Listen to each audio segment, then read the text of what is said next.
Advanced Excel কোর্সে আপনাদের সবাইকে স্বাগত জানাই। আমরা 6টা টপিক নিয়ে আলোচনা করব। তার মধ্যে প্রথম টপিক হলো ডেটা ভ্যালিডেশন, তারপর conditional formatting, if statement, pivot tables, VLOOKUP, index and match functions. তাহলে এই ভিডিওতে আমরা ডেটা ভ্যালিডেশন নিয়ে কথা বলবো। আমরা দেখি ডেটা ভ্যালিডেশন কী করে করতে হয়। আমরা যখন ডেটা এন্টার করি মাঝে মাঝে data entry possible options limited থাকে। যেমন এই ডেটাতে একটা রো অ্যাড করি, সিরিয়াল নাম্বার 11। ডিস্ট্রিক্টে দেখুন আমাদের একটা ড্রপ ডাউন বাটন দেখাচ্ছে। এটাতে ক্লিক করলে আমাকে একটাই অপশন দিচ্ছে, সেটা হলো কালিম্পং। আমি এটা সিলেক্ট করলাম। এবার পরেরটা দেখি, ব্লকে আমি 4টে অপশন পাচ্ছি। ধরুন এই ডেটাটা কালিম্পং মিউনিসিপ্যালিটির। স্কুলের নাম অ্যাড করব।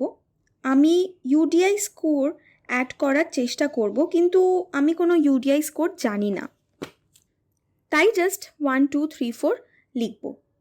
কিন্তু আমাকে একটা এরর দেখাচ্ছে। এরর বলছে এই ভ্যালুটা এই সেলের ডেটা ভ্যালিডেশন রেস্ট্রিকশনের সাথে ম্যাচ করছে না। তাহলে এই ডেটা ভ্যালিডেশন কি? আপাতত আমি এটা ক্যান্সেল করলাম। এখানে আমি অ্যাকচুয়ালি একটা লিমিট সেট করেছি যে কী ধরনের ডেটা এই কলামে অ্যাড করা যাবে। এখানে যেমন আমাদের ড্রপ ডাউন দেখাবে, এখানে ড্রপ ডাউনের বাইরে কিছু অ্যাড করা যাবে না। যেমন যদি আমি কলকাতা লিখি, আমাকে সেম এরর দেখাবে যে ভ্যালু ডেটা ভ্যালিডেশনের সাথে ম্যাচ করছে না। তাহলে কি করে করব আমরা? খুব সহজ। আমরা ডেটা ট্যাবে যাব। এখানে ডেটা ভ্যালিডেশন অপশন আছে। এখানে একটা নতুন শিট অ্যাড করে দেখাই। প্রথমে এই প্রথম দুটো রো কপি করে ফর গাইডেন্স ওটায় পেস্ট করে দিই। তারপর এটা ফরম্যাট করে নেব যাতে সেলগুলো সব ঠিকঠাকভাবে দেখা যায়। এবার দেখুন এখনও আমার ডেটা ভ্যালিডেশন অপশনসগুলো দেখাচ্ছে আগের শিটের মতো।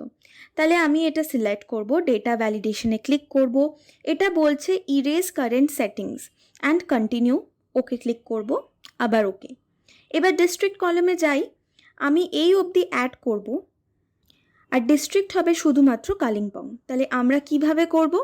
আমরা যে সেলে ডেটা এন্টার করতে চাই সেটা সিলেক্ট করব, তারপর ডেটা ভ্যালিডেশনে ক্লিক করব। কারেন্টলি এটা যে কোনো ভ্যালু অ্যালাউ করবে, কিন্তু আমরা একটা স্পেসিফিক লিস্ট অফ ভ্যালুস চাই শুধুমাত্র। তাই আমরা লিস্ট অপশন সিলেক্ট করব। এখানে আমরা কালিম্পং টাইপ করব, তারপর ওকে। আমি এখানেও ড্রপডাউন অপশনটা পাবো। আপনি এই লিস্ট অপশনটা মাল্টিপল ভ্যালুজের জন্যও করতে পারেন। যেমন এখানে দেখুন 4টে অপশন আছে। এটা কিভাবে করেছি তাহলে সেটা দেখাই। এই সেলগুলো সিলেক্ট করুন, তারপর ডেটা ভ্যালিডেশনে যান। এই লিস্টে 4টে অপশন অ্যাড করুন। এই লিস্টে 4টে অপশন অ্যাড করেছি শুধু, প্রত্যেকটার মাঝে কমা আছে। তাহলে আমি লিখেছি কালিম্পং 1, কালিম্পং 2, এরকমভাবে বাকি দুটো। এটা খালি লিস্টের জন্য না, নাম্বারসের জন্যও কাজ করে। তাহলে দেখাই আপনাকে, এখানে আমাদের এনরোলমেন্ট নাম্বারস আছে। তার আগে এখানে কিছু ডেটা অ্যাড করি আমি।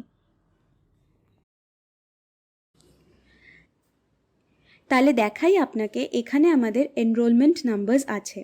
তার আগে এখানে কিছু ডেটা অ্যাড করি আমি।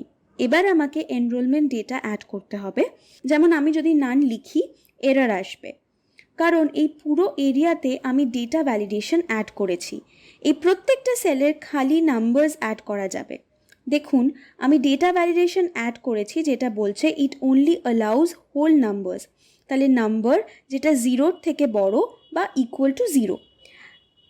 তাই জন্য কোনো টেক্সট ভ্যালু লাইক নান অ্যালাউ করছে না।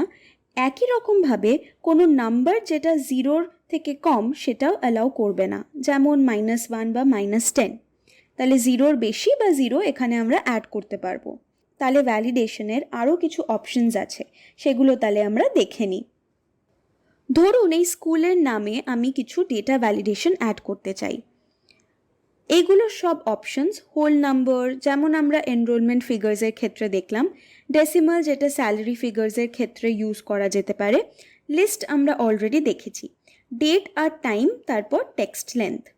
এই টেক্সট লেন্থ ফাংশন কিভাবে কাজ করে দেখা যাক। আপনি টেক্সটের মিনিমাম আর ম্যাক্সিমাম লেন্থটা ফিক্স করতে পারেন। যেমন ধরুন আপনি কারো থেকে রিমার্কস চাইছেন, আর সেটাও মিনিমাম 50টা ক্যারেক্টার্সের মধ্যে, ইনক্লুডিং স্পেস। তাহলে আপনাকে বলতে হবে allowed text length will be greater than equal to 0।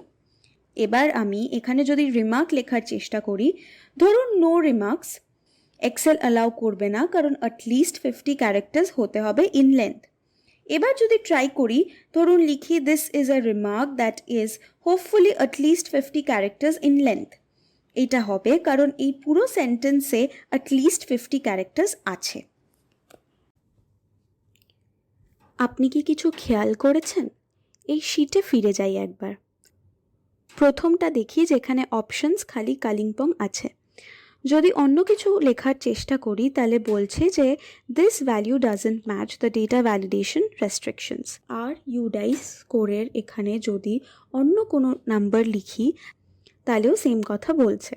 এবার এখানে যখন টেক্সট লেন্থ অ্যাড করলাম, যদি আমি 50 ক্যারেক্টার্সে কম কিছু লিখি তাহলেও সেম মেসেজ দেখাচ্ছে। এবার যে ডেটা এন্ট্রি করবে তার জন্য এটা একটু কনফিউজিং হতে পারে, কারণ সে কি করে জানবে যে ডেটা ভ্যালিডেশন রেস্ট্রিকশনস কি আছে। এটা ডিফাইন করারও একটা অপশন আছে। এখানে আমরা ডেটা ভ্যালিডেশন অ্যাড করেছি যে text length has to be greater than equal to 50। দেখুন এখানে আরও দুটো অপশন আছে। যদি আপনি এরর অ্যালার্ট অপশনে যান, এখানে আপনাকে এরর মেসেজ ডিফাইন করার অপশন দিচ্ছে। ধরুন আমরা এরর মেসেজ লিখতে চাইছি please ensure that the remarks are at least 50 characters in length.